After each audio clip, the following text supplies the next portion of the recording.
Let me tell you something, I never expected the craziest day of my life to start with Vietnamese takeout and a brand new Bentley. But here we are.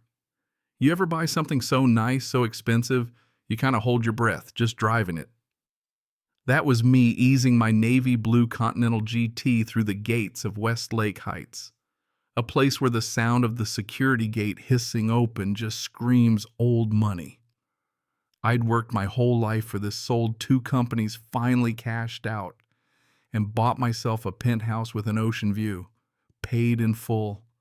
No mortgage, just years of grinding and, yeah, dreaming. I wasn't there to make friends. I wasn't looking for a welcome party. Honestly, I was looking for peace. But the universe, or maybe just the neighborhood, had other ideas. That afternoon, the whole street felt staged, like one of those TV shows where nothing happens unless the cameras are rolling. Trees lined up like soldiers, lawns trimmed to within an inch of their lives. I parked my Bentley, let the engine settle into silence, and just sat for a minute. I should have felt like I'd made it. Instead, I felt like I was waiting for something to go sideways. And then, well, then it happened. She stepped out from the building next door like she'd been waiting for her cue. Blonde bob, perfectly pressed Chanel, and a gold badge that read HOA President. You know the type. She looked at me, really looked at me like she was trying to figure out which box to put me in. And you could see the answer wasn't belongs here. She didn't say hi, didn't ask if I needed anything, just marched over, eyes locked on my car like I'd parked a UFO on her front lawn. Who are you? What are you doing with this car? I kept it calm, boardroom calm. I'm parking. Is there a problem? She scanned me up and down.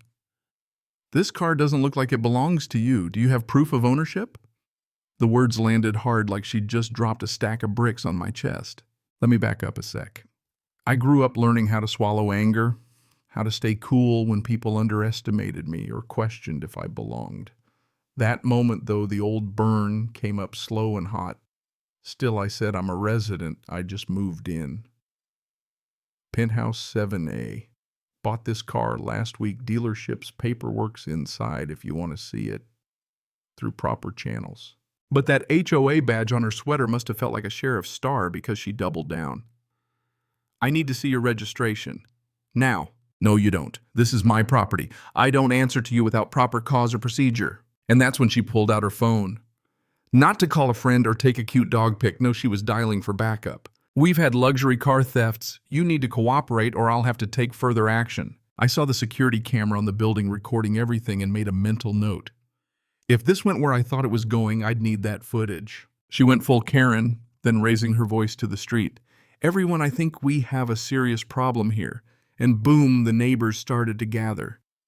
The crowd grew an elderly lady with a poodle, a jogging couple, a guy in gym clothes. Phones came out. People started whispering. This man is refusing to show identification or proof of ownership. I find that extremely suspicious. I looked around, saw heads nodding, people doing mental math. Hoodie plus Asian face plus Bentley. Yeah, that didn't compute for them. I'm a new resident, I said, louder, steady. Penthouse 7A. This is my car. I can get documentation, but she has no legal right to demand it. But it didn't matter. The whisper network was in full effect. If you have nothing to hide, just show her, someone said. No, I replied. She has no legal right to demand it, and I have every right to refuse. She called security, who showed up with an iPad nervously scanning the crowd. But when he said new residents have 30 days to register vehicles, that wasn't enough for her. I'm calling the police, she snapped. If he won't cooperate, maybe he'll cooperate with them. And sure enough, within minutes, there were sirens, the crowd pressed in, phones raised. You ever have one of those moments where you know your whole life could turn on one misunderstanding? That was me standing there with cold takeout in my hand, surrounded by people who'd already made up their minds. Cops showed up, one older, calm name tag, Rodriguez. The other younger, eager, ready for action. They took in the scene. Me, the Bentley, the crowd, the HOA president front and center. Rodriguez took over. Sir, can you explain what's happening? I kept my hands where he could see them. Name's Elliot Vaughn. I live here. I bought this car last week. She demanded to see my registration. I refused. She called you. Rodriguez nodded, asked for my ID. I handed it over, showed my address matched the building. Registration upstairs. Happy to show you if you come with me. The younger officer asked why I hadn't just shown her. I told him, because the moment I do, I admit she has the right to ask. She doesn't. Rodriguez got it. He saw the bigger picture, the history that runs deeper than paperwork. We rode the elevator to my penthouse, ocean views, boxes everywhere, success made real. I handed him every document, everything checked out. Back downstairs, Rodriguez announced to the crowd, "The vehicle is registered to Elliot Vaughn. He's the legal owner. Everything is in order." Some folks looked embarrassed. The HOA president looked furious. "Are you telling me I did something wrong?" she demanded. "Rodriguez was all business. You reported a possible theft with no evidence. That's filing a false police report." Her face crumpled. He was being suspicious. What exactly looked suspicious? Rodriguez pressed. She hesitated. People like him in neighborhoods like this, with cars like that, and just like that, the room changed.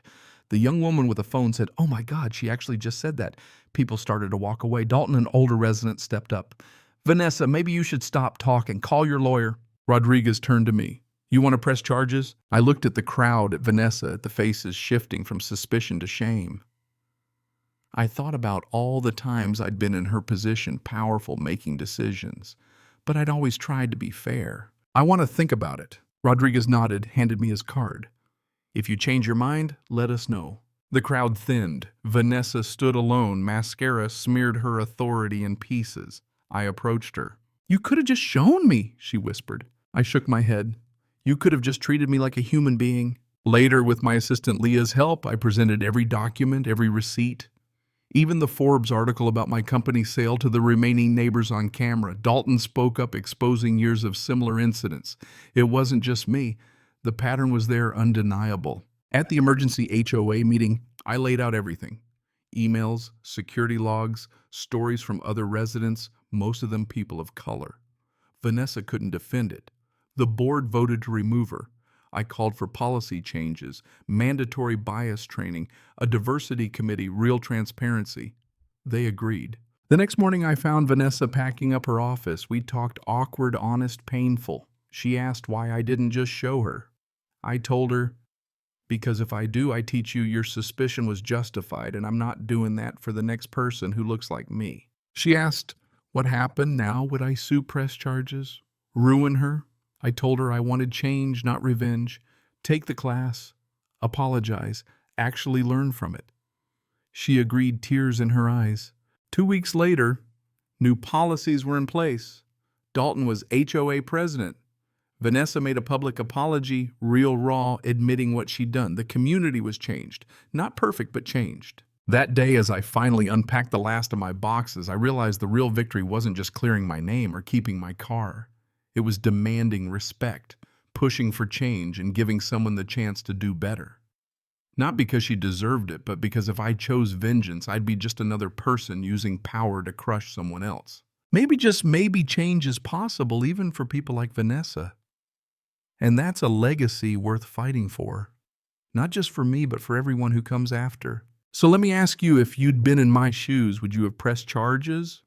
Or offered a chance to change? Where's the line between justice and grace? I want to hear your stories. Drop a comment below. Let's talk about it. If this story hit home for you, share it. Stand up for your space. And remember, belonging shouldn't require proof. Sometimes the hardest thing is believing people can change. But maybe that's where real justice begins.